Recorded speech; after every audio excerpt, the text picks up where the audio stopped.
Hi everyone, welcome back to my channel. I hope आप सब लोग बहुत अच्छे से प्रिपेयर कर रहे हो। तो काफ़ी दिनों से मैंने कोई वीडियो ही नहीं डाला, क्योंकि मेंस था आरआरबीपीओ का। और मेंस के पहले मेरा कभी भी आज तक करंट अफेयर कंप्लीट ही नहीं होता है, तो इस बार भी नहीं हुआ था। तो इसलिए मैं वीडियो अपलोड ही नहीं कर पाया। तो हालांकि 29th को मेंस था, तो मेरा घर से थोड़ा दूर होता है सेंटर। तो फिर मैंने 30 को मैंने बैक किया और फिर एक दिन लेट हो गया। तो आज मैं सोचा मैंने एक वीडियो बना दूं कि मुझे कितना मार्क्स मिला है। तो मेंस में जो था कि मेरा ओवरऑल, मैंने रीजनिंग में 12 क्वेश्चंस किए थे। और आपको पता होगा कि रीजनिंग और क्वांट में 1.25 करके मार्क्स रहता है, तो उस हिसाब से 15 मार्क्स। कंप्यूटर में 30 क्वेश्चंस किए थे तो हाफ मार्क्स रहता है, तो 15। इंग्लिश में मैंने 29 और सीए में मैंने 13 और क्वांट में 18 किया। ठीक है, तो रीजनिंग में जो मैंने 12 क्वेश्चन अटेम्प्ट किए थे ना, तो ये मेरा लगभग 16 मिनट या 16.5 मिनट में ही कंप्लीट हो गया था। लेकिन उसके बाद दो ऐसे क्वेश्चंस आए कि ना, मतलब उससे ना मेरा एक भी नंबर आया नहीं। 10 क्वेश्चन मैंने कर लिया था। फिर ऐसे दो मैंने ऐसे क्वेश्चन मैंने चूज़ किए कि उसको ना मैं सॉल्व कर पाया, ना कुछ ऐसा कोई मार्क्स भी आया। तो एक था ब्लड रिलेशन। आपने भी शायद बहुत लोगों का अगर एनालिसिस देखा है उनका, तो आपको भी पता होगा वो एक ऐसा ब्लड रिलेशन था। ब्लड रिलेशन तो सॉल्व हो गया, लेकिन उसमें ना एक वो था कि दो लोगों के बीच में रिलेशन पूछा गया था। तो रिलेशन आ रहा था फादर, लेकिन ऑप्शन में था ही नहीं father. Mother, mother in law, ये सब दिया गया था। तो उसमें मेरा 3-4 मिनट तो उधर चला गया। फिर एक आया था कि कुछ लोग थे, उनका एज था और वो कभी जा रहे थे। ठीक है, मैंने लगभग 4 पॉसिबिलिटी ट्राई की, लेकिन एक में भी नहीं हुआ। सिर्फ एक ही चीज़ में अटक गया। अगर आपने भी दिया होगा तो आपको पता होगा कि कुछ था कि पोलैंड में जो जा रहा है, 2 इंटू उसका as is equal to E+F, मतलब E+F का एज क्या हुआ। लेकिन वो कभी भी फिट ही नहीं हुआ। तो इसके चक्कर में और कोई क्वेश्चन भी अटेम्प्ट नहीं हुए, टाइम भी ख़त्म हो गया।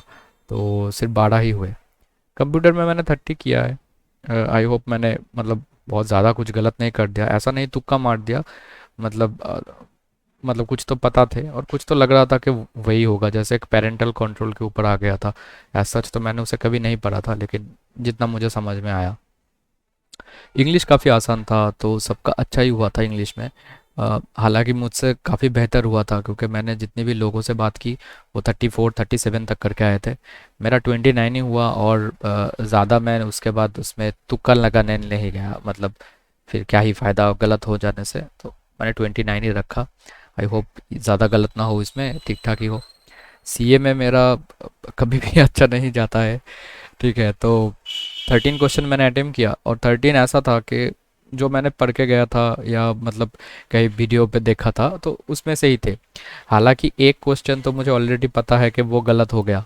वो था कि क्रिटिकली इंडेंजर्ड या फिर इंडेंजर्ड में था ऐसा मैनग्रोव।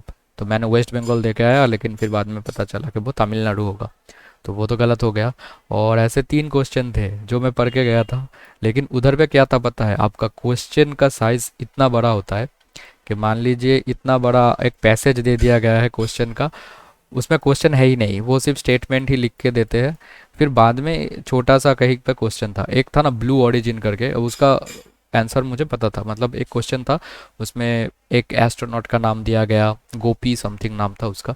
फिर बहुत कुछ बोला गया। फिर बाद में पूछा ये गया था कि ब्लू ओरिजिन का ओनर कौन है, तो जेफ बेजोस है ये, और ये मैं जानता भी था। लेकिन मैंने वो सब देखने के बाद मैंने सोचा कि इसके बारे में तो मैंने कभी पढ़ा ही नहीं, तो छोड़ देते हैं। तो फिर बाद में पता चला कि वो क्वेश्चन आसान था। सिमिलरली एक था ड्रोन दीदी के बारे में, ये भी मैं पढ़ के गया था। लेकिन वही क्वेश्चन थोड़ा इतना घुमा फिरा के दिया गया।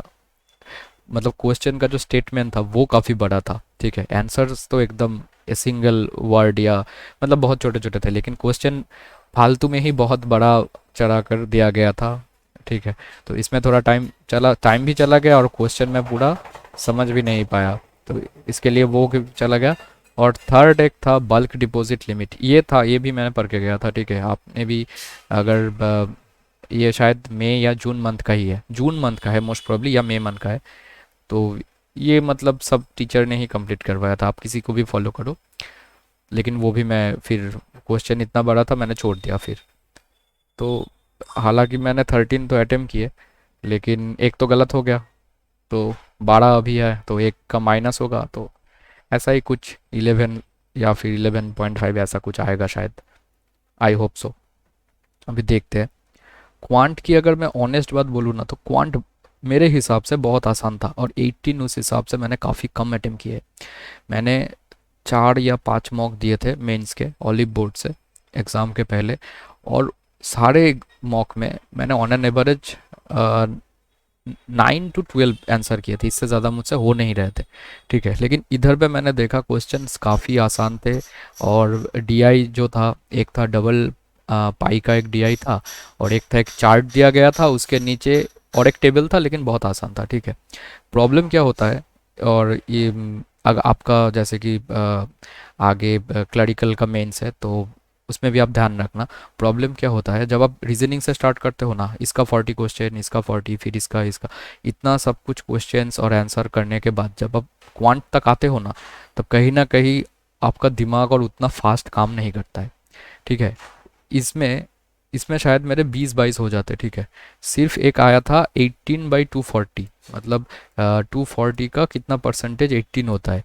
पता नहीं क्या हुआ था मेरे साथ, इसमें मैं अटक गया और लगभग 2 मिनट चले गए, और अजीब अजीब से आंसर निकल रहे थे। मुझे भी दिख रहा था कि भाई ये कैसे होगा, लेकिन मतलब मैं समझ नहीं पा रहा था कि मैं गलती कहाँ कर रहा था। ठीक है। तो हालांकि मैंने 18 अटेम्प्ट किया, लेकिन मेरे हिसाब से ये कम था। इसमें शायद 24-25 इजीली कर सकता है कोई, अगर थोड़ा भी मतलब उसने फुल लेंथ मॉक मेंस का अगर प्रैक्टिस किया है, तो बहुत आसानी से हो जाएगा। 24-25 आसानी से हो जाएगा। अच्छा क्वेश्चन था क्वांट का। तो जो भी हो, अभी ओवरऑल मैंने 102 क्वेश्चन अटेम्प्ट किए, और उसका मार्क्स होता है 1994.5। अब देखते हैं कैसा होता है। तो आपने भी अगर मेंस दिया है, तो आप ज़रूर कमेंट करना कि आप कितने क्वेश्चंस अटेम्प्ट करके आए, टोटल मार्क्स कितना है। और जिनका भी सामने आरआरबी क्लरिकल मेंस है, उन सबको मेरे तरफ से बेस्ट विशेस। आप बहुत अच्छे से प्रिपेयर करो, आपके पास जितना भी टाइम अभी बाकी है। और मैं यही बोलूँगा आपको कि आप फुल लेंथ मॉक दो, फुल मॉक दो, सेक्शन वेक्शन में मत जाओ, मतलब सेक्शनल मॉक्स में इस टाइम पे फुल लेंथ मॉक दो। और देखना आप जितने आप मतलब नीचे की तरफ आओगे ना, उतना ही ज़्यादा क्या होता है कि जो होता है एफिशिएंसी बोल लीजिए या फिर स्पीड बोल लीजिए, वो कहीं ना कहीं थोड़ा थोड़ा करके कम होता जाता है। तो आप इस चीज़ का बहुत अच्छे से ध्यान रखिएगा, और कोशिश कीजिएगा कि आप अपना स्पीड जो है, एक्यूरेसी और ये सब मेंटेन कर पाओ। ठीक है। और मैंने प्रीलिम्स में कितना स्कोर किया था उसका भी मैंने कोई वीडियो नहीं दिया था। तो प्रीलिम्स में मैंने 63 अटेम्प्ट करके आया था, और मेरा 60.5 आया था।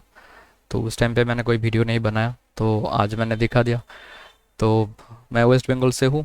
और तो आप जिनका भी आप क्लरिकल का एग्ज़ाम है, वो बहुत अच्छे से देना मेंस।